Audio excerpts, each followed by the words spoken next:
Imagina ser la esposa del hombre más poderoso de un país entero durante 40 años y que nadie sepa que existes. Ni una foto en el periódico, ni una mención en la televisión. Eres un fantasma. Eres el secreto de Estado, una no persona. Esta es la historia de Dalia Soto del Valle. Esta es la historia de la matriarca invisible. Ok, para entender quién es Dalia Soto del Valle tenemos que retroceder a 1961.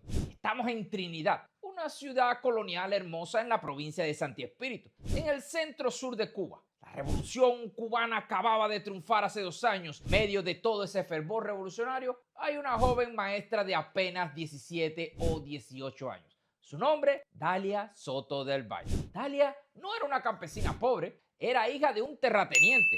Su familia tenía tierras, tenía dinero, era de una clase social que la revolución estaba desmantelando con la reforma agraria. Físicamente Dalia era espectacular. Todos los testimonios coinciden. Rubia, ojos bellos, una belleza que no pasaba desapercibida en una ciudad pequeña como Trinidad. Y entonces llegó el dictador Fidel Castro. Por allá por 1961, Fidel tenía 36 años. Miren la diferencia de edad. Estaba en la cúspide de su poder y carisma. Recorre la isla dando discursos maratónicos, consolidando su imagen de líder mesiánico. Y cuando llegó a Trinidad para un acto relacionado a la campaña de alfabetización, ve a Dalia en la multitud y quedó fascinado. Pero aquí está la cosa. Esto no fue un romance de película, no hubo cortejos, no hubo flores, no hubo poemas, nada. Fidel no se acercó a Dalia, dio la orden a uno de sus hombres de confianza, José Alberto Pepín Naranjo, y le dijo: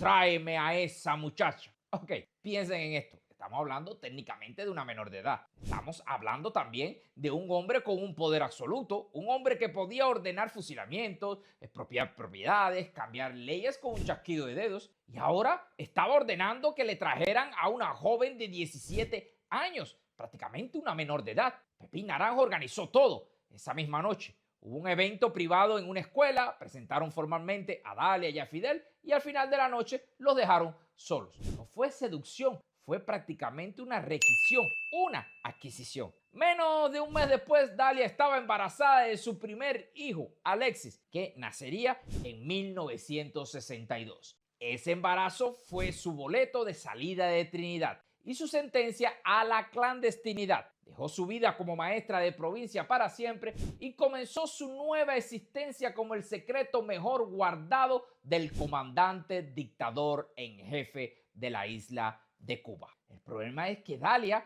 no fue llevada al Palacio de la Revolución, no fue presentada al pueblo cubano, no apareció en ningún periódico.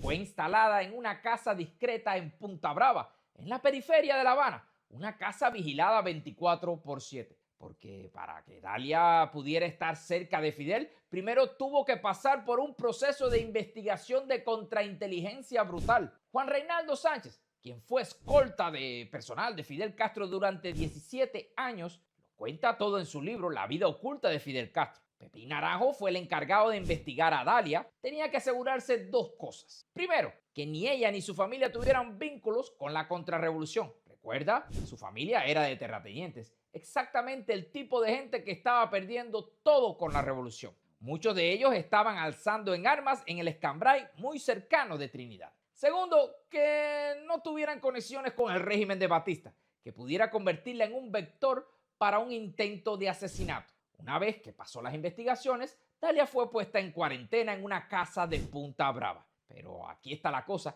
ese periodo de ocultamiento inicial marcó la pauta de lo que serían los siguientes 40 años para esta persona. Dalia existía para Fidel, pero no para Cuba. Mientras el comandante predicaba austeridad y sacrificio público, comenzaba a construir una vida paralela, burguesa y secreta, lejos de los ojos del pueblo. Y entonces ahí nació el primer hijo, Alexis, en 1962. Después vino Alex en 1963. Después vino Alejandro en 1965. Y después vino Antonio en 1969. Y después vino Ángel en 1974. 5 hijos, todos varones, todos con nombres que empiezan con la letra A. ¿Pero por qué todos terminaban así? Porque Fidel estaba obsesionado con Alejandro Magno, Quería que sus hijos llevaran nombres que evocaran grandeza, conquista y poder. Pero aquí está la ironía. Mientras estos niños crecían en una burbuja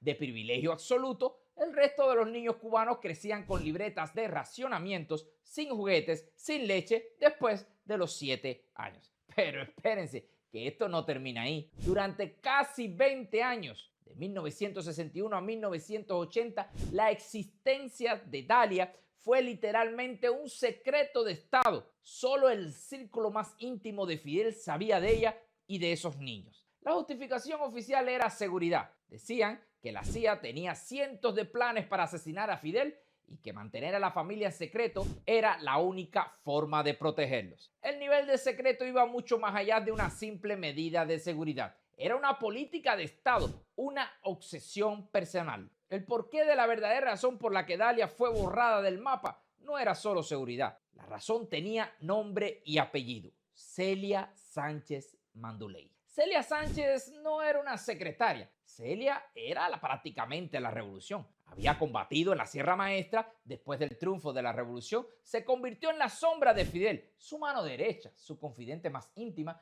la guardiana de su agente, su imagen y sus secretos. Celia tenía un poder inmenso. Y mientras ella vivió, no había espacio en Cuba para ninguna primera dama, oficial o no oficial, porque ese rol, el rol público, el rol político, lo ejercía Celia. Ella era la que estaba al lado de Fidel en los eventos, la que tomaba las decisiones y la que organizaba su vida. Dalia era la mujer de la casa, la del ámbito privado, lejos, muy lejos de la vista de los feligreses. Y entonces, en 1980, todo cambió. ¡Bum! Celia Sánchez murió de cáncer de pulmón y su muerte dejó un vacío gigantesco en la vida de Fidel, tanto personal como políticamente. ¿Y qué hizo? Casi inmediatamente después de la muerte de Celia, Fidel Castro decidió formalizar su relación con Dalia. Se casaron en 1980, pero olvídate de una boda de Estado, fue una ceremonia civil ultra secreta, sin anuncios, sin fiestas, sin fotos en el Granma. Los únicos testigos fueron sus propios hijos. Este matrimonio no significó que Dalia saliera a la luz pública para nada. Significó que consolidaron en su rol privado. Y entonces la familia se instaló en lo que se convertiría en su residencia principal, Punto Cero. Es un complejo de alta seguridad en el barrio Jaimainitas, al oeste de La Habana, calle 232 entre 222 y 238. No era simplemente una casa, era un complejo militarizado, una zona de exclusión donde las leyes de la escasez que regía para el resto de los cubanos quedaban suspendidas. La logística estaba a cargo de la Unidad 160 del Ministerio del Interior, una división especial dedicada exclusivamente a satisfacer las necesidades de la familia Castro. Mientras la población cubana sufría las libretas de razonamiento, en Punto Cero se criaban vacas para leche y queso privado, se cultivaban huertos exclusivos y se importaban bienes del consumo directamente desde el extranjero. Todo bajo la supervisión estricta de Dalia. Juan Reinaldo Sánchez es categórico en sus memorias. En casi 2 décadas de servicios diarios, jamás presenció una muestra de afecto genuino entre Fidel y Dalia. El rol de Dalia se parecía más al de una asistente ejecutiva de alto nivel que al de una esposa. ¿Cuáles eran estas funciones para Dalia? Incluían gestión de la agenda doméstica. Controlaba los horarios de las comidas, el personal de servicio, el mantenimiento de la mansión. Imagínense usted qué ironía. Este hombre que había combatido todo esto tenía esto por acá también, ¿verdad? El filtro familiar. Su poder radicaba en el acceso. Incluso sus propios hijos, los 5 años, debían pasar a través de ella para solicitar una audiencia con su padre. Fidel no era un padre presente, era una figura de autoridad distante que concedía citas a sus hijos según su conveniencia. Y Dalia era quien gestionaba ese acceso. También los servicios personales. Dalia le pintaba aparentemente las uñas a Fidel. Recogía su ropa sucia, atendía el teléfono rojo, tomaba notas cuando él le indicaba. Sánchez lo describía caminando siempre unos pasos detrás de él con una libreta lista para recibir órdenes. Piensen en esto. La esposa del hombre más poderoso de Cuba vivía como una secretaria glorificada. Y entonces están las humillaciones. Fidel Castro mantuvo numerosas relaciones extramaritales durante su unión con Dalia. Tuvo otros hijos con otras mujeres y la escolta personal era cómplice de esta doble vida. Gestionando la logística de las amantes, Fidel no podía recordar el cumpleaños de su propia esposa. Era la seguridad personal la que tenía que recordar la fecha, comprar flores o regalos y entregárselos a Dalia en nombre de Fidel para mantener la fachada de la armonía doméstica. Dalia, consciente o no de la profundidad de las infidelidades, aceptó este pacto fáustico. A cambio de su silencio y su sumisión, vivía con lujos inimaginables y ostentaba el poder absoluto dentro de las rejas de punto cero. Ahora llegamos a la parte que realmente va a hacerte enojar. Los 5 hijos de Fidel y Dalia crecieron en una burbuja de privilegios y cuando se convirtieron en adultos se transformaron en la contradicción viviente del socialismo cubano. Pues haremos video para tratar de presentártelo uno por uno. Antonio Castro Soto del Valle, Tony, nacido en 1969, médico, cirujano ortopédico, médico supuesto de la Selección Nacional de Béisbol. Tony es sin duda el más controversial y público de todos. En el 2003 ganó la Copa Montecristo en un torneo de golf amateur en Varadero. Sí, usted lo escuchó, golf. Piensa en la ironía. Fidel Castro había prohibido el golf en 1959 declarándolo un deporte burgués y cerró todos los campos de la isla. Décadas después, su hijo no solo lo practicaba, sino que ganaba torneos internacionales en suelo cubano. Los gastos del torneo, inscripción $150, alojamiento de lujo $266 por noche, superaba el salario anual de un médico cubano promedio. Vaya, por años. Pero espérense que esto no termina ahí. En el 2015, paparazzis turcos captaron a Tony en Turquía. Llegó a borde de un superyate de 50 metros y reservó 5 suites en el Hotel 5 Estrellas para su séquito de 12 personas. Cuando se dio cuenta de que las cámaras lo habían agarrado, sus escoltas agredieron al fotógrafo. Después la comitiva huyó hacia las islas griegas de Mykonos en un destino sinónimo de lujo. Y entonces viene la mejor de lo mejor, la operación Claudia Valencia. Tony fue víctima de una operación de phishing orquestada por el activista castrista Luis Domínguez Domínguez. Creó el perfil falso de Claudia Valencia en una supuesta mujer colombiana de 20 años. Durante 8 meses mantuvo un romance virtual con este fantasma digital. En sus conversaciones, Tony se jactaba de sus viajes por el mundo, enviaba fotos de sus cenas a restaurantes exclusivos y alardaba de poseer tecnología prohibida para los cubanos. Y ¡boom! Este episodio no solo expuso su verdadera naturaleza, sino la vulnerabilidad de la familia ante operaciones de inteligencia simples debido a su arrogancia. Ahora vayamos al otro hijo, Alejandro Castro Soto del Valle, nacido en 1965, coronel del Ministerio del Interior, oficial de inteligencia. Alejandro es la antítesis de Tony. Es el hijo que heredó el temperamento calculador y la frialdad de Fidel Castro. No busca fama, busca control.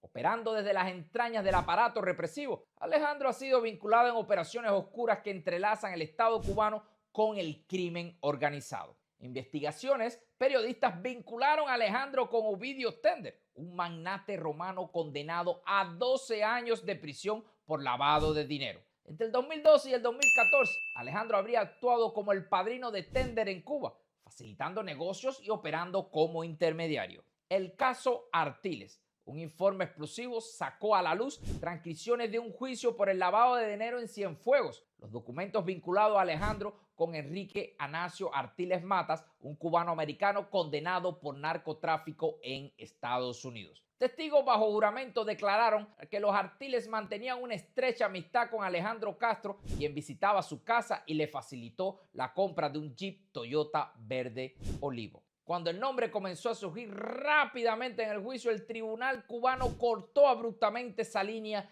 de interrogatorio, protegiendo al hijo del comandante. Y así puedo continuar con todos sus hijos, pero después, más adelante, haremos un video de cada hijo. Ok, ahora llegamos a la parte donde todo explota.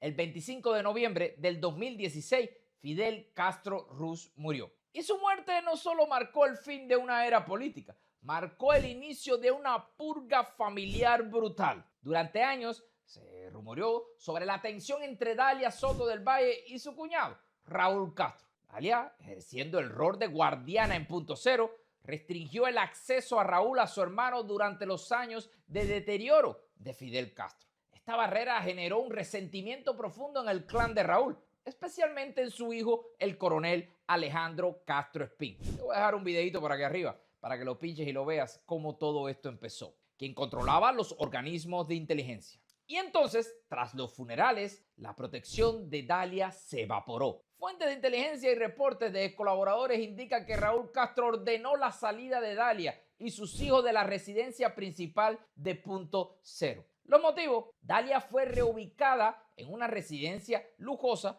pero más pequeña, en el reparto Atebey en Siboney. Aunque sigue viviendo con privilegios extraordinarios, el desalojo fue un mensaje político claro. Sin Fidel, el clan Soto del Valle es prescindible. Existen planes contradictorios sobre el destino de Punto Cero. Algunos informes sugieren que podría convertirse en un museo exclusivo para visitas de estados. Otros más radicales indican propuestas de convertirse en los terrenos en un campo de golf de lujo, irónicamente promovido por Tony Castro, o simplemente desmantelarlo y borrar el culto a la personalidad. Pero espérense, que esto no termina ahí. Investigaciones recientes han puesto el foco en una propiedad familiar en Trinidad, la ciudad natal de Dalia.